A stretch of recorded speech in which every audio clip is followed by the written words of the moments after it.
দেশের বাড়ি কোথায়?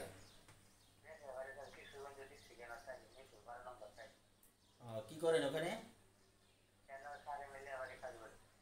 কি নাম আপনার? আনিস মিয়া। আচ্ছা বলেন, কি ব্যথা ভাই, কি সমস্যা আপনার?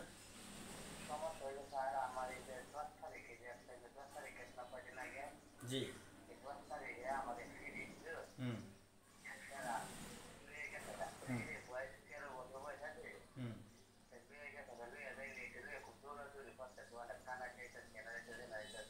হুম। হুম।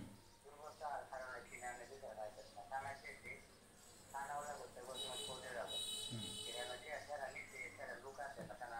হুম। হুম।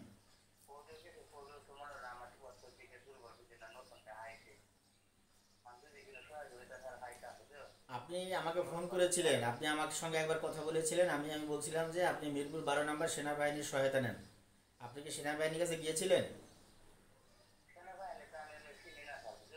আরে 12 নম্বর সেনাবাহিনী চিনে না এমন কোনো মানুষ, এটা রিক্সাওয়ালারা বললেও তো আপনার সেনাবাহিনীর কাছে নিয়ে যায়। 12 নম্বর তো সেনাবাহিনী ক্যাম্প তো 12 নম্বরে।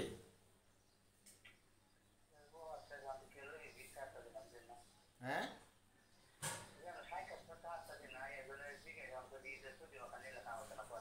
আচ্ছা তাহলে এখন ঈদ গেছে তো, কালকে অথবা পরশুদিনের ভিতরে আপনি ওখানে যে কোনো একজন রিক্সাওয়ালা হোক, যে কোনো কাউকে বললে হবে যে আমি একটু এই যে 12 নম্বর আর্মি ক্যাম্পে যাবো, একটু আর্মিদের সাথে কথা বলবো, আমি একটু সহায়তা চাই।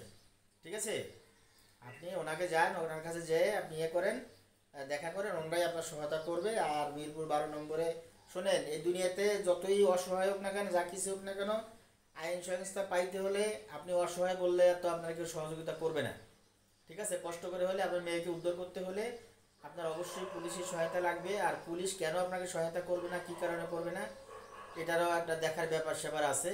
তো সেই জন্য আপনি বর্তমান সেনাবাহিনী, বাংলাদেশ সেনাবাহিনী এই ধরনের নির্যাতিত নিপীড়িত যারা চাঁদাবাজ, সন্ত্রাস, ডাকাত, তাদের দমন করার জন্য কিন্তু বর্তমান বাংলাদেশ সেনাবাহিনী। ঠিক আছে? আপনি ওনার কাছে যান, আমি আপনাকে আগেও বলেছিলাম, ওনার কাছে যান, গেলে ইনশাল্লাহ আপনি অবশ্যই বিচার পাবেন। ঠিক আছে? ঠিক আছে, আপনার কথা আমার মনে আছে, আপনি ফোন দিয়েছিলেন আমাকে। হ্যাঁ।